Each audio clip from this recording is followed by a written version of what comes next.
মাসিক, ত্রৈমাসিক কিংবা বাৎসরিক আমরা সুখী ফ্যামিলি হলেও প্রতিদিন কিন্তু আমরা মোটামুটি দুঃখী ফ্যামিলি। তার মেইন কারণটা হচ্ছে আমাদের ফ্যামিলির সবাই চাকরি করে, আমরা বছরে কিংবা অকেশনালি ছুটি পাই, তারপরে ছুটি শেষ হয়ে গেলে যে যার মতো ব্যস্ত হয়ে পড়ি, একা হয়ে পড়ি। এই ঈদের ছুটিটা খুব দ্রুত শেষ হয়ে গেছে আমাদের, কারণ সবাই একসাথে ছিল। আজকে আপনাদের শেয়ার করব ঈদের শেষ দিনের ঘোরাঘুরি। ছুটিও শেষ, আমাদের ঈদের ঘোরাঘুরিও শেষ। আজকে আমাদের লাস্ট ঘুরতে যাচ্ছি আমরা যাচ্ছি কোথায়? চিড়িয়াখানা। এই চিড়িয়াখানার সাথে আমার ছোটবেলার অসংখ্য স্মৃতি জড়ায় আছে। চিড়িয়াখানায় ব্যাপক পরিবর্তন আসছে, পাশে একটা নব থিয়েটার হয়েছে, সামনের দিকে কিছু স্ট্রাকচারাল চেঞ্জ আসছে, নামে পরিবর্তন হয়েছে। অকেশনালি প্রচণ্ড ভিড় হয় এখন চিড়িয়াখানায়, তবে ভিতরের দৃশ্য আরেকটু অন্যরকম। ভিতরের দৃশ্য হয়তো মনোরম হয়েছে, কিন্তু চিড়িয়াখানার যেটা বলতে আমরা যেটা বুঝি পশু পাখি, সেটা কিন্তু এখন আর নাই। এখন নাই বললেই নাই।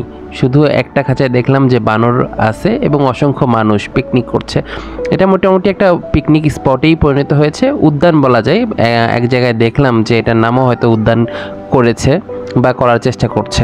যখন চিড়িয়াখানায় প্রথম আসলাম তখন কত ধরনের পশু ছিল, বর্তমানে চিড়িয়াখানায় কিছুই নেই, শুধু নামেরই রয়ে গেছে। চিড়িয়াখানায় প্রচুর নামের জিনিস নেই।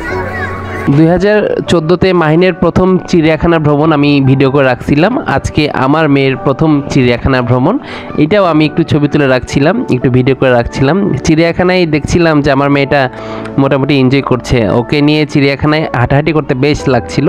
চিড়িয়াখানা আমারও অনেক পছন্দ, আমার বিশেষ করে এই মাছগুলো অনেক পছন্দ।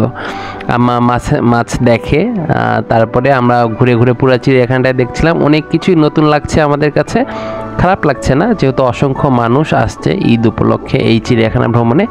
সেক্ষেত্রে চিড়িয়াখানা মোটামুটি আমাদের কাছে মনে হয়েছে এই ঈদে ভ্রমণের জন্য ভালো জায়গা, অনেক ভালো জায়গা। শেষ দিনের ঘোরাঘুরিতে আমরা আনহাকে নিয়ে এসেছি চিড়িয়াখানায়। যদিও রাজশাহী চিড়িয়াখানায় তেমন কোনো জীবজন্তু নেই, কিন্তু তারপরে আনহা খুবই এনজয় করছে, ঘুরছে।